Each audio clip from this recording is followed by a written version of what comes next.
Making use of diagrams in your thesis will help you to communicate your research and the complex ideas it contains in a visual and intuitive way, which will make it easier for your readers, especially the examiners, to understand and engage with your research.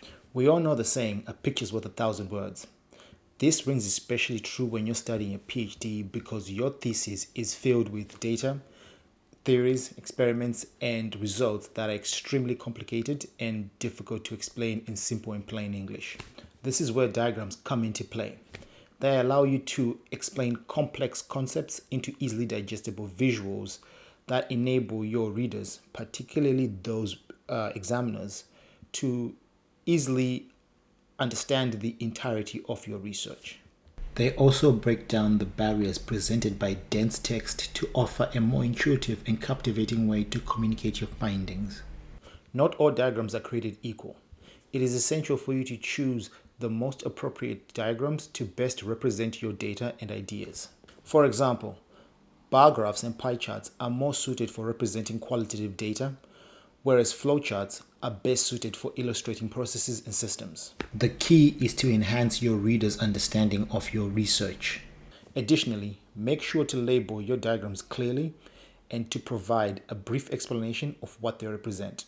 This will ensure that your readers understand the information being conveyed in the diagrams and how this relates to your research and the rest of your thesis.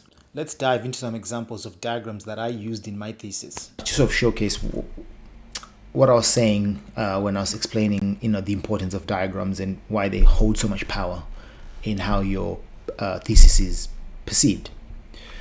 All right, so this is the front page of my thesis, and I have covered up my name and that of my supervisors just because I don't want to dox myself or any of them on YouTube.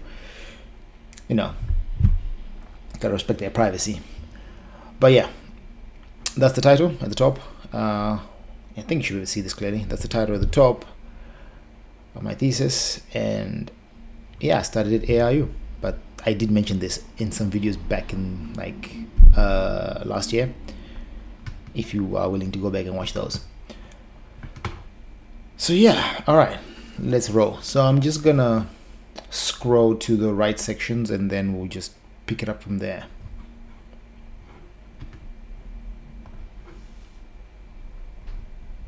So the first diagram is in the literature review actually that I used, and it's this diagram.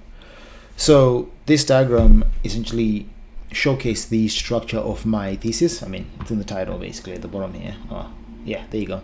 It's in the title at the bottom there. It showcased the structure of my thesis in terms of what I was going to cover in my literature review. The main sections being like the feature extraction, machine learning, evaluation methods, summary, etc. And the stuff in green being the subsections of each main section. And from a examiner's point of view, they get a quick snapshot of what to expect in this section, in this chapter, because my literature review was at least about 25 pages, I think, something like that, or close to it, because I know literature reviews have to be between 20 and 25 pages, if not longer, if you want to make it longer. But my supervisors were telling me 20 to 25 pages is good enough.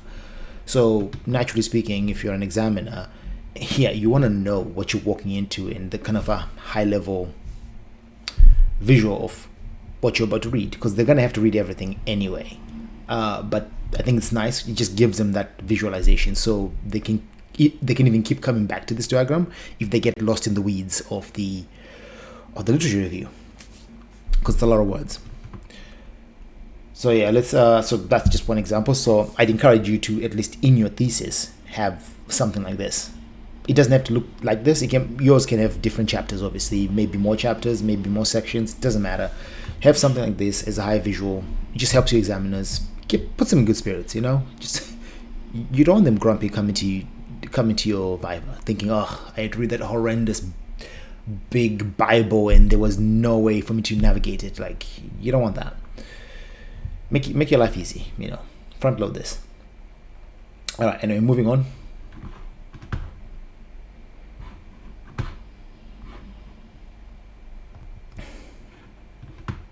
So in your methodology, there's a subsection which is called research framework.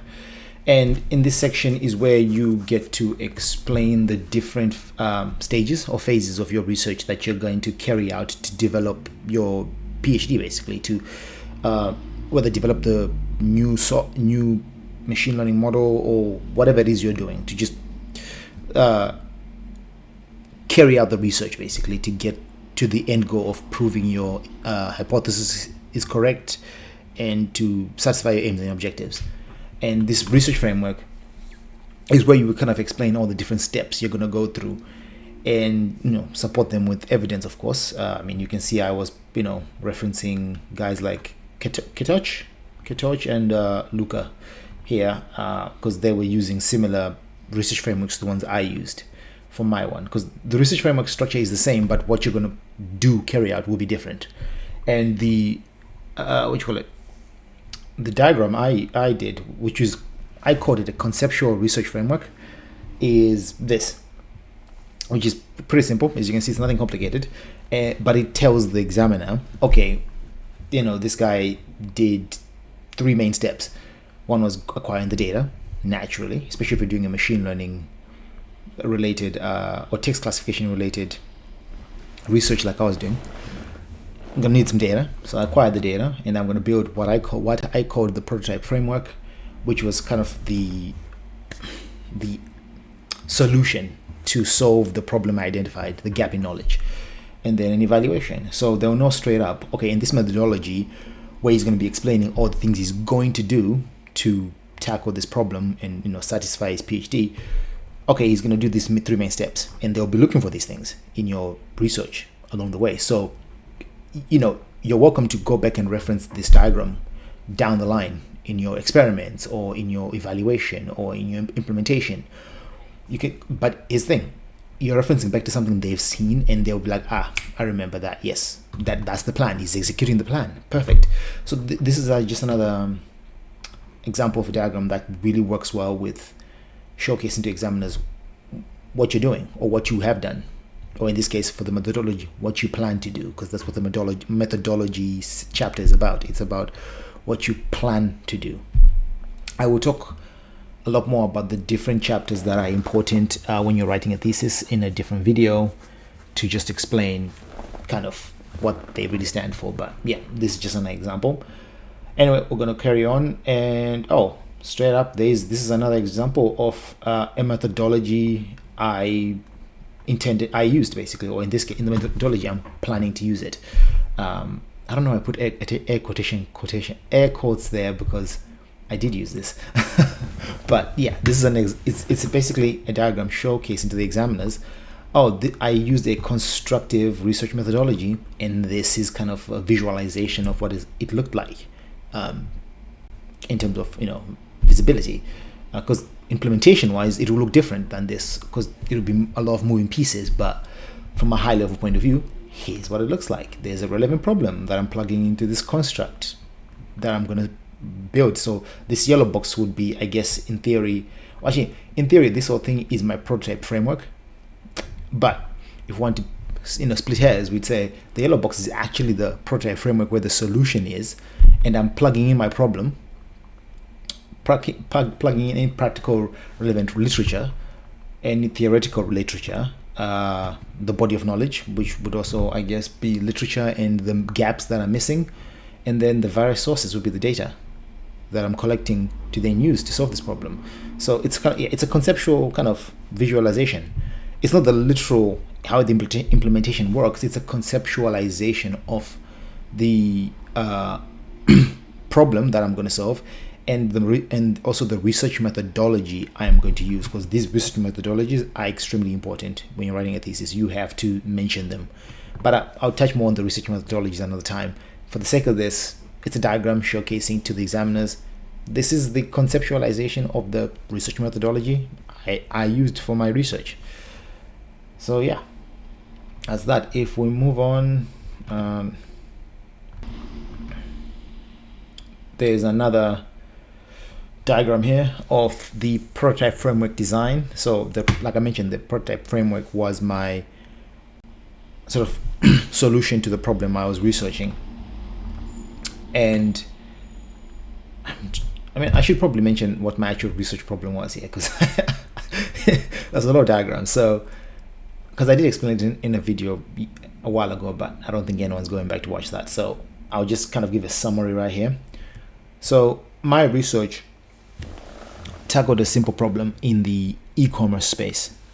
And that's the problem of, if you're on Amazon, I'm trying to explain this in English and not use the academic terms, because I'm trying to, make sure you understand it properly.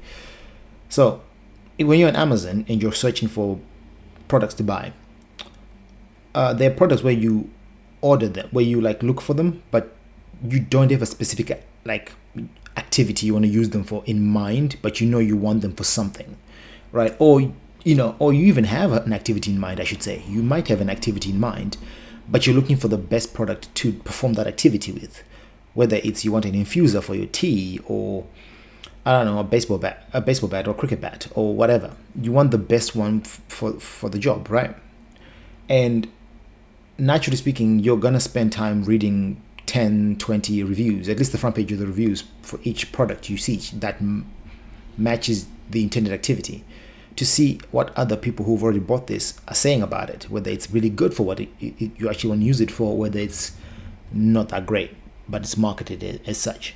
And my research basically says, I'll analyze all these product reviews and provide a predicted activity of what the other consumers have used the product for, or have performed using the product, I should say, and then also provide a sentiment score next to it. So I'd say, let's assume someone was buying running shoes. Now it's obvious the activity, the intended activity is running, but the question is, are the shoes good enough for running? Right? Just because they're running shoes doesn't mean they're actually suitable for the thing. Maybe the soles will get worn out and fall off within 4 runs or 6 runs or 10 runs, but you wanted the shoes that will last you the next 2 years. Instead of you reading all the reviews to see how long other consumers are saying this product has lasted, is it durable, is it breathable, is it comfortable, all these things, in terms of sentiment, my research would simply imagine on Amazon you get a little table at the top, which would say, okay, the activity used is running. It's running shoes, right? It's no brainer. Here's the sentiment score. Is it positive? Is it negative? Yes. And then how positive is it? Is it extremely positive, or is it closer to neutral, where it's it was 50-50 on the reviews, almost 50-50 in terms of almost half said it was good, half said it was bad. You don't want that product. You want the product where more people have said this is amazing. So that's what my research was basically doing, and this is something that had never been done in academia, or in terms of PhD research, academic research. Everyone had done product review, classification on product features and a bunch of other things, but nothing to do with activity, the intended activity, or the activity that the product was performed, or the activity that the consumer performed the activity with. That made no sense. Sorry, the activity the consumer performed, used to perform in it, whatever. You get what I'm saying. Jesus, I don't have it today. But anyway, going back to this, if you have any more questions about my research, just put them in the comment section. I'll explain it. I'll put it in writing. It'll be easier. I'll also link the video where I actually explain my research. It has been a while since I did my research, guys. You have to understand. I'm recording this video. Today is what, the 20? Okay. Today is it's what, July? Yeah, it's in July right now, and I finished my research last year in August, and so yeah, it's almost been a year. God damn, it's almost been a year. Jesus. Okay, that just hit me. Didn't realize, because I graduated in November last year. So I've always looked at the graduation as the actual completion date, but it's not. The actual completion date was August, because that's when I submitted my thesis corrections, and then they were approved. Whoa, Jesus! Wow, it's been a year since I've been a doctor, man. Since I finished my PhD. Okay, I need to process that later on. Anyway, let's just focus. I'll process that later. Let's focus. Anyway, so prototype framework design. So naturally speaking, because in my thesis I'm saying the prototype framework is this solution that I've developed that's going to solve this issue that's a gap in knowledge, etc., I have to showcase to the examiners how this bad boy is going to work, right? How I intend it to work. So this diagram here is essentially that, well, detailed design where you could, I'm showcasing that product reviews are going to go into what I call the review analyzer, which was a Python package or Python tool that I created to perform pre-processing and tokenization. Basically, it will tokenize, do POS tagging, remove stop words, and extract features, essentially, which were, in my case, nouns and verbs were my features. Usually nouns are the only features, but my one is nouns and verbs because I'm looking for activities, so I needed action words. So, it made sense.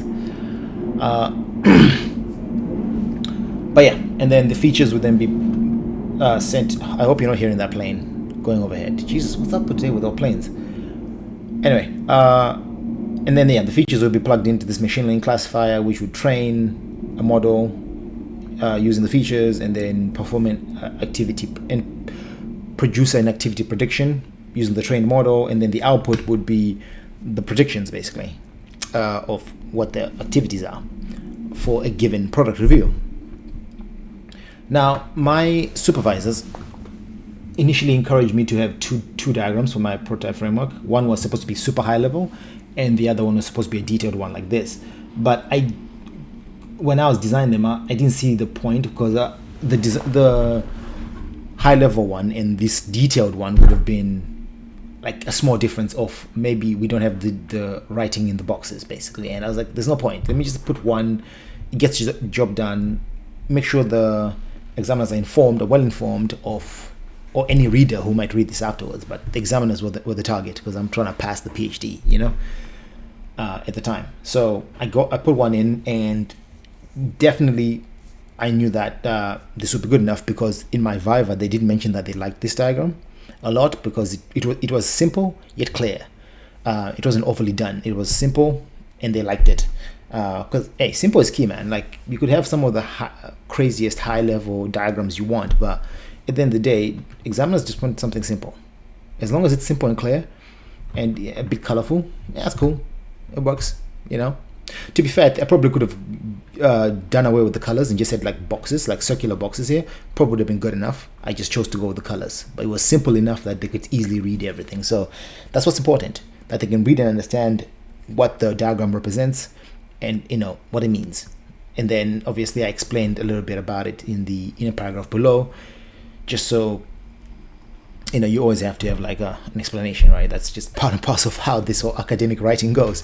You can't just stick a diagram and then not explain it. You have to explain them all. And put a caption, whatever, the label, there you go, a label as well. Anyway, moving on. So this one, the working example, was one that my examiners absolutely encouraged, so not examiners, supervisors absolutely encouraged me to have. And the reason was because as much as having let me just go back up real quick, as much as having this design of how this solution is going to work is good to have this, the examiners also want to see a working example of what each step, what each of these will look like in terms of input and output. Basically, they want to see kind of a visualization of that as well, so they know what kind of to expect in terms of input and output. Because remember, the chances of your examiners going to run your experiments as, okay, let's be honest, they're none. They're not doing that because they have like a lot of things to do. They have other students to.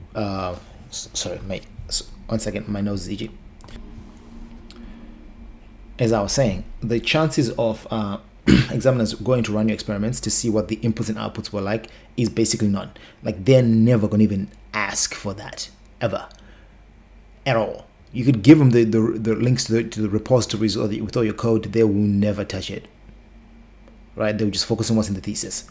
So, as my supervisors were saying, because my supervisors also were examiners to other like PhD students who aren't theirs, right? They've done examinations, they've done vivas, so they know what's looked for in general. Now, granted, every examiner is different. They have things they will focus on more than others because they're still people, right? So they have their own biases naturally. which I'm not saying it's a bad thing. I'm just saying because they're people, they'll have things they are more focused on than others. My supervisors, having worked with multiple other PhD supervisors / examiners in the past, because they had like 10 plus experience, right, were basically encouraging me to also have a working example which showcases the inputs and outputs of each stage. So like this, I can't highlight it. This first stage, can you see my mouse? I'm not sure you can. So at the top of the page right here, that would be an example of a product review that's being plugged, that I'm using for my research, right? I actually took this from one of the product reviews in my dataset. And then we send that into the review analyzer, another tool I built, Python tool. And then the output are this. These are the features that are outputted, which are the nouns and verbs. So you can see stuff like climbing is a verb, obviously. Probably taking is a verb. I think it will be a verb. But yeah, climbing is a verb, guaranteed. And most of these are just nouns, right? I don't know why BTW is here. It's just, oh yeah, I don't know. Whatever. Doesn't matter. Taking a cruise would have been an action, obviously, because that's what this says. If you were to taking them on a cruise, yeah. Someone was buying some shoes to take them on a cruise, basically. But yeah, these are the features, and then they're plugged into this machine learning model, and then to classify them, and then spit out some activity predictions, and these are the activity predictions spit out. So in case some of you don't know how machine learning works, especially supervised machine learning, which mine was, when you are doing it, you first have a data set where you label the data with what are the actual kind of answers, or in my case activities, but doesn't matter, they're called labels, it doesn't matter what it is. And you can have you need at least two labels, sort of a true and a false, right? That's the binary option, or which is, I think it's called a binary classification. Or you can have multi-label classification where you have multiple labels. In my case, I had six? 1, 2, 3, 4, 5. Yeah, 6. I had 6 labels. And so I pretty much labeled about, can't remember how many I labeled, man. Over 10,000. It was a grueling process. We're not going to talk about it. But yeah, I labeled a bunch of them. And so my machine learning model knew that it had a target of 6 different labels to use as predicted activities, basically, for each product review. And I put unknown as the one where it's like, okay, I don't know what this is. So it's like the false value, where it's like there's no activity mentioned in this product review, which some don't have an activity in them. So that was just kind of like the false value, if you will, or null, void value, whatever you call it. Just call it unknown. It was easy enough. But yeah, so my machine learning classifier would spit out an array. I'll call it an array containing 6 outcomes, where it has one of the activities or labels. I'll call them activities for sake of this. One of the activities I've mentioned is one of my specific 6, and a probability next to it, as you can see here. So the higher the probability, the higher chance that that's what the machine learning model is saying. This is the activity that was performed by the person who wrote the review, by the consumer. And obviously the lower means it's insignificant, you can ignore it. So this is what would be outputted, and then the final outcome would be this. It would be like climb, because I mean, if we go back to read the actual review, it's I needed a water and outdoor shoe, taking them on a cruise and climbing Dunn's River. They are very, very comfortable and all around summer. And then all around summer shoe, true to size, by the way, does not itch, and love the color choices. Okay, the English was a bit questionable there, sus.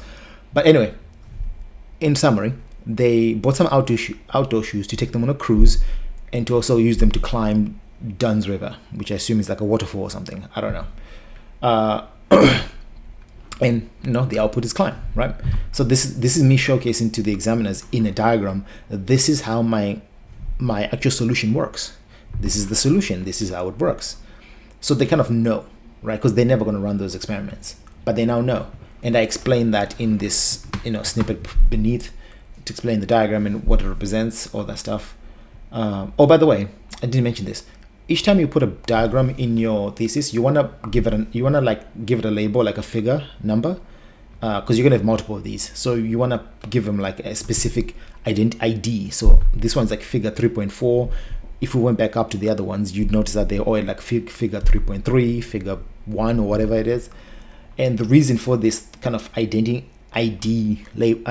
kind of label, if you call it, is so that if later on in your thesis, like you're 30 pages down the line, you want to reference this figure, you don't want to go, oh, I meant the figure on page 36. Like, what? No, you don't.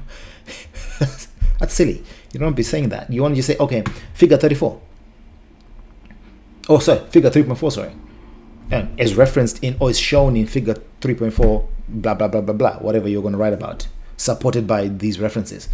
And it just makes it easier for examiners to be like, 3.4, I'm just going to search for that immediately, because they can do a control find, right?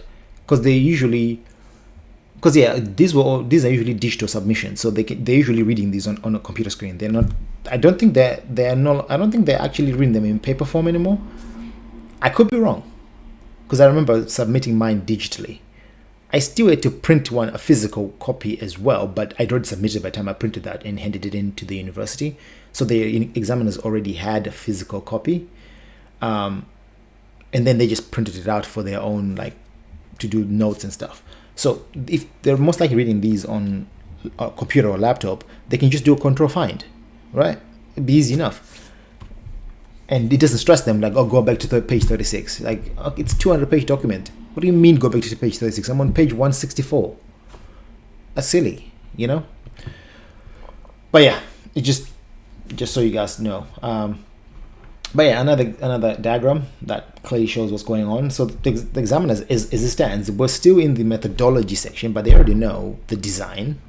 So they already know the design, obviously, right? They know the design, and they know kind of how the working example looks, what to expect. So we're going to carry on, because I've kind of spent enough time here. So I've moved on to the next chapter, and in this one, there's something key I want to show you guys in terms of diagrams and the power that diagrams have in thesis. So this diagram. So I'm in the chapter 4 where I'm talking about the review analyzer. Remember the Python 2 I showed in the diagram above in 3.3, I think it was. I'm not kind of going into detail about that specific like section of my section of my solution, right? The prototype framework. And we're basically 51 pages into this document. So imagine the examiner has already read your literature review, which was like 25 pages long. They've read your methodology, which probably another 10 to 15 pages of your plan, right? And all these different diagrams, etc. Now they get to chapter 4, 51 pages in. So chapter 4 for me was kind of the beginning of like experiments and solutioning, like actually implementing the solutions. So they're reading about this one little tool I've made that's kind of integral to this whole process. And then they probably have forgotten already, like, what does review analyzer mean, right? So it's because let's be honest, academic writing is very dense, and it can be overwhelming. And diagrams act as this sort of fresh air, in the sense that they break down the text-heavy content, right, and guide the reader, i.e. the examiner, through this maze of information. And imagine they sort of this aha moment when the readers kind of encounter a well-crafted diagram, or like a well-put-together diagram that just tells them exactly where they are in terms of reading about the solution, what part of the solution they're reading about. It sort of gives them this, that's what I'm reading about in the grand scheme of this solution that has been kind of created for this PhD. And such like visualizations have the ability to captivate the attention of your readers, your examiners, and enhance their comprehension of your research.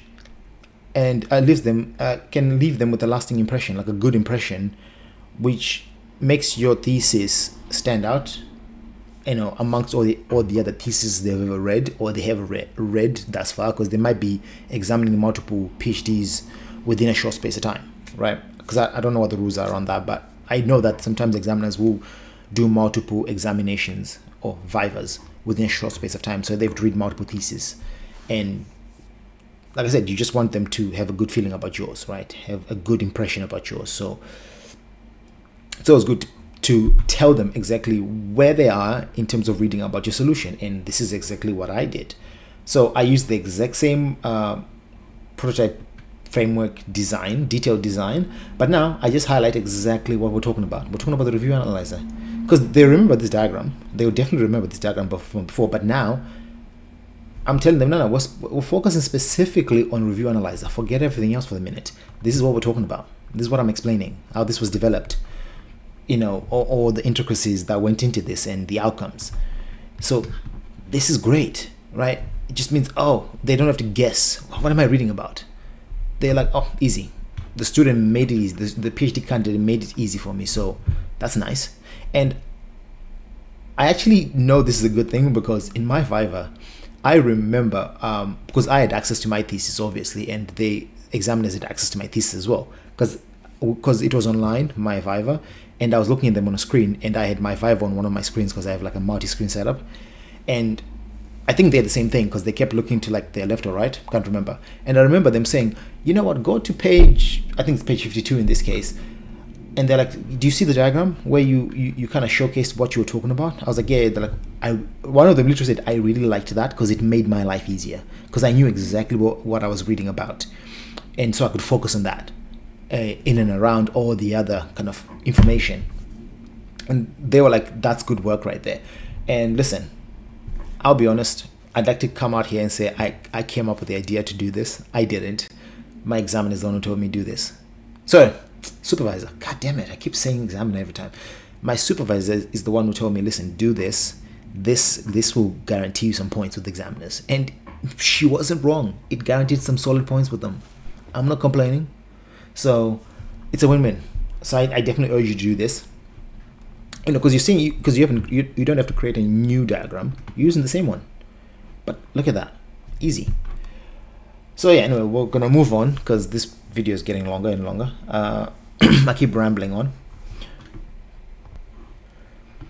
I'm not going to spend too much time on this, but in the machine learning chapter, because I split my thesis into review analyzer, which was sort of like text pre-processing, I guess we'll call it, NLP, and then machine learning, which was like the kind of the heavier part. And in this one, where I'm kind of introducing the chapter, boom, I showcase this is what we're talking about now, guys. We're talking about the machine learning classifier and the predictions that are coming out, because the two kind of go together. Can't split them. And again, they now know, okay, this chapter is focusing on this part of the design, and they know what this, and overall, they know what this all represents within the research framework. It's the prototype framework within that research conceptual research framework. It's all part of the it's all part of the research framework's prototype framework section. That's already known from the previous one I showed you. But yeah, boom, look at that. And then yeah, I'm just gonna move on. I'm not gonna dawdle. But yeah, when you're writing your thesis, guys, just do this. It's good. I'll go into more detail later on, but because right now this video is about the diagrams, but you can see like the diagrams are kind of breaking up the text and showcasing what the chapters are talking about, what they represent, and all that stuff. Anyway, moving on.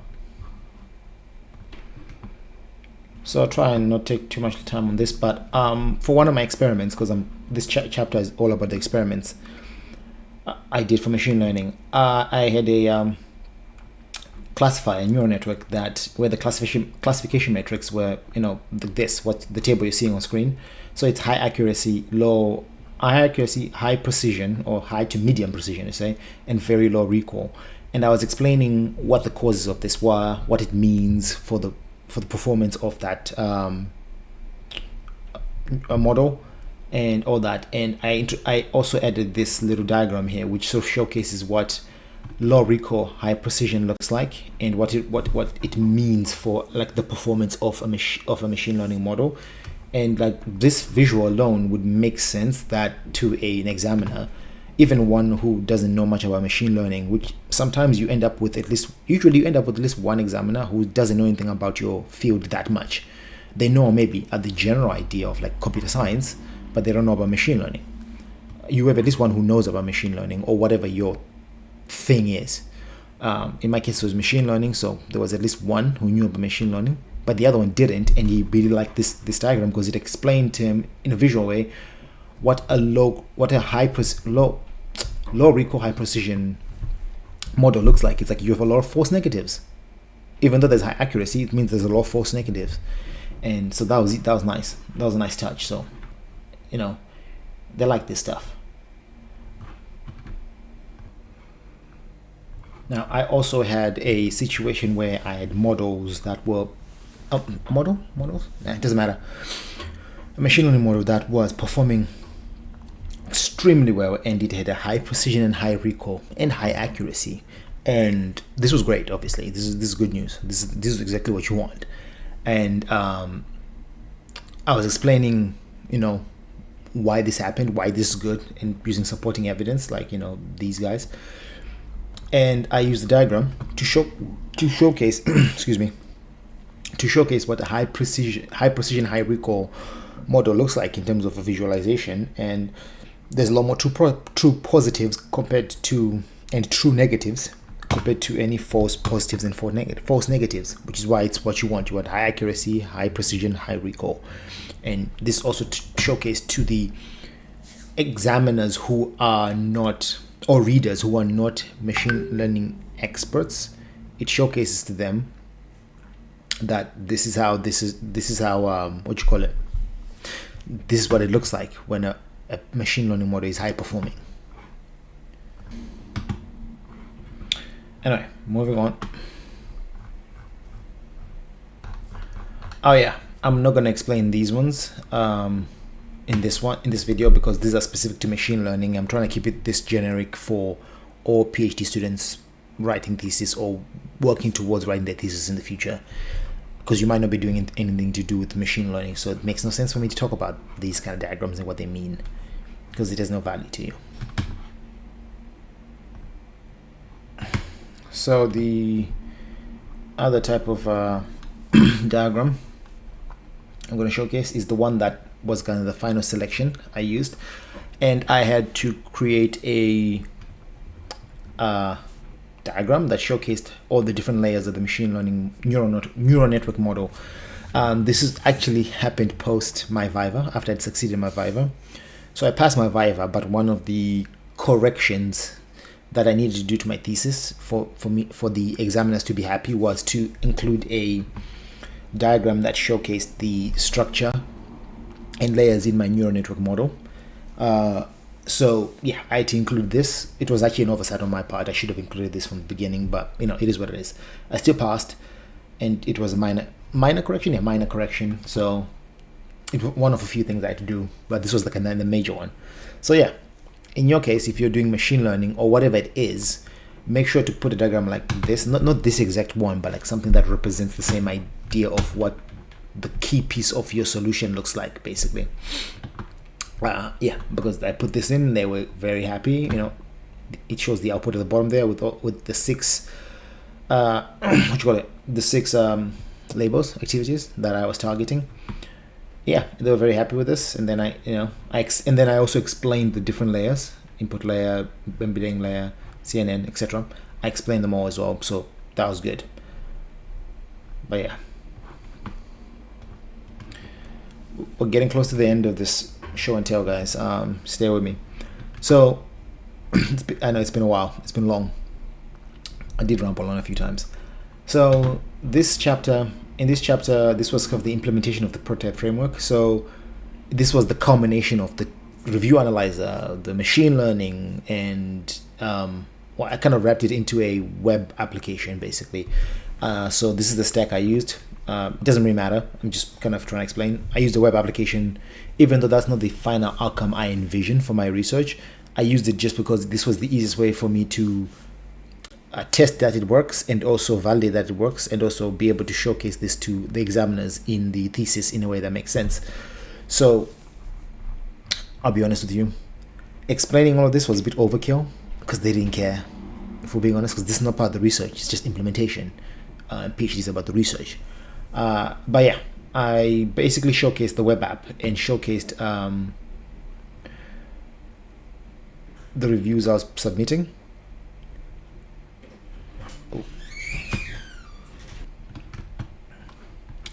And yeah, this sort of shows the working, like the visual of it, of the app working.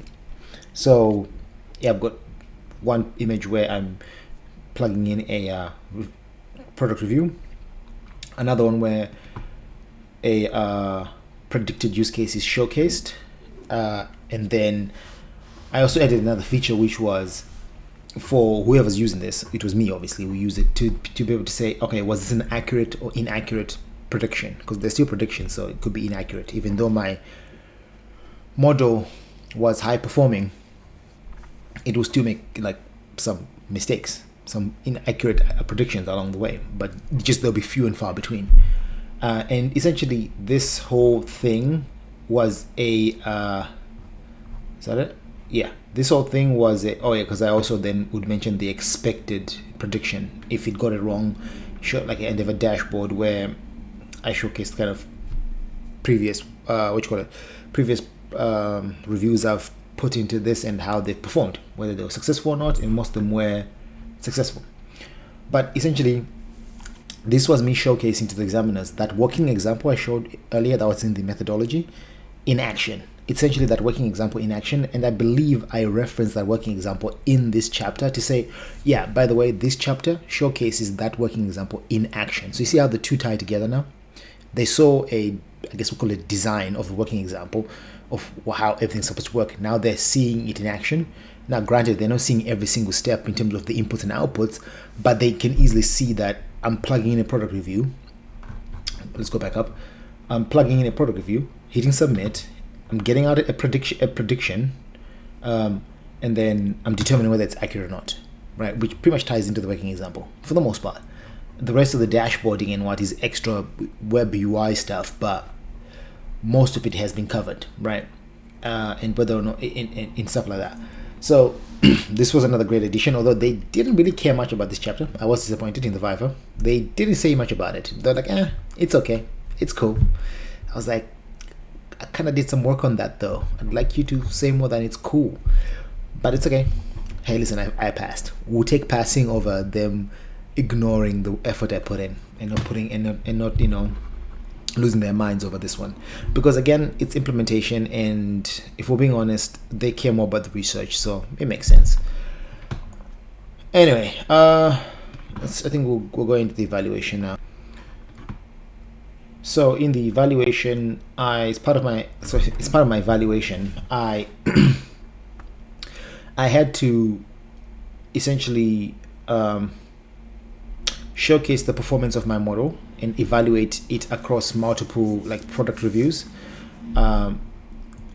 So I essentially had a list of 30 or so product reviews that I'd never used for training or testing in my experiments, and I used them to sort of test the performance of the machine learning and compared it against actual people's responses. So what I did is I had a questionnaire with 30 product reviews, and I got people, like actual human beings, to fill these in. So 30 people filled these in, and they pretty much ticked.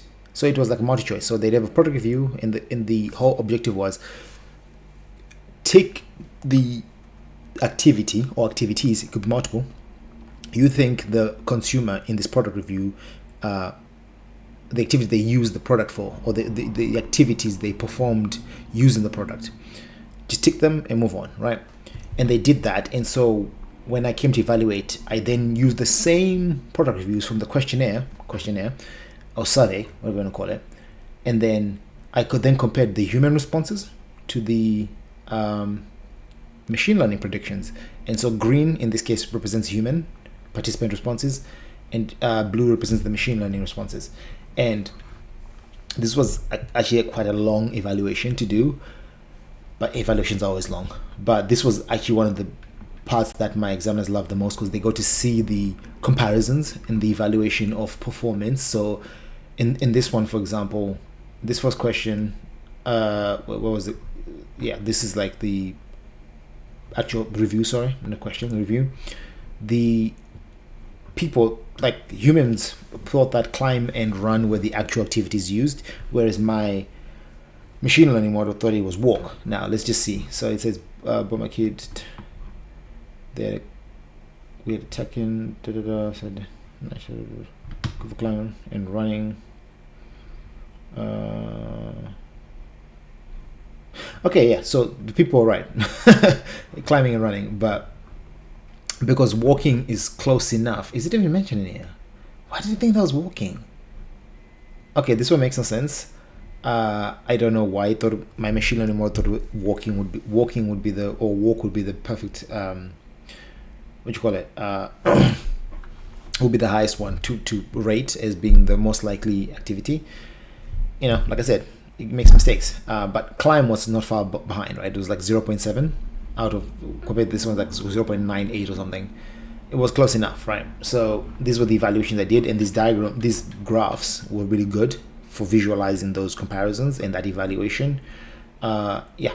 So this is, I'm trying to find one where so this one is a close one where the people thought walk was most people anyway, thought that walk was the most likely activity, and my model definitely thought it was, because look at that, it's crazy. I'm trying to find one where it's more correlated. This is another one where these two are close, but then again, unknown is higher. So I think it might have been because this was a bit more non-explicit. So I was amazed at how common the shoes are. I was thinking that lacing will be awkward, but it's actually easier to create a group, and I can stand. Okay, so instead of saying I stood, walked, and climbed ladders, etc., it was I can. So it's more like, it's less of an action and more of something I can do with them, right? I mean, you could say it's an action, because how can someone say I can do X without doing it, right? But it wasn't as explicit. It was more on the implicit side. So that's probably why my machine learning model thought unknown was the more likely prediction. But having said that, it still thought climb and walk was still high, which is correlates to actual people. And then hike, I think it did hike higher, because climb and hike are close, because usually when you're hiking, you're kind of going uphill, right? So some people can say climbing and hiking are closely related. So that's probably what. And because it was implicit, the ambiguity didn't help. Yeah, this I'm not going to attempt to explain that one. But yeah, this is part of the evaluation. I'm not going to go too deep into this, but essentially, this is kind of the power of diagrams. Let me just see if there's anything else. So yeah, there's no other diagrams I'd like to show. So this is pretty much it in terms of the kind of deep dive into all the diagrams I used in my thesis. Remember, I passed my thesis, and to be fair, mine was like 200 pages. I'm not saying write 200 pages, because my supervisor wasn't very happy with me. She thought I kind of overdid it a bit, but I wanted to put as much information as possible. And the examiners also did mention that the thesis was rather long. It was it's a beefy one. But hey, listen, I'll take it as long as I pass. It is what it is. But yeah, nonetheless, put as many diagrams as possible, and I hope this this helped. This show and tell helped you guys. But yeah, we're gonna go back to the video and close it off. Overall, adding diagrams to your thesis is a powerful way to enhance the clarity and impact of your research. So I encourage you to include as many diagrams as possible in your thesis. This is because every thesis tells the story of the research at hand, and diagrams are your storytelling companions. From illustrating historical trends to depicting the evolution of theories and experiments, diagrams enable you to weave a compelling narrative. You're not just presenting facts, you're guiding your audience through an intellectual journey, leaving them eager to turn each page and discover the next visual gem.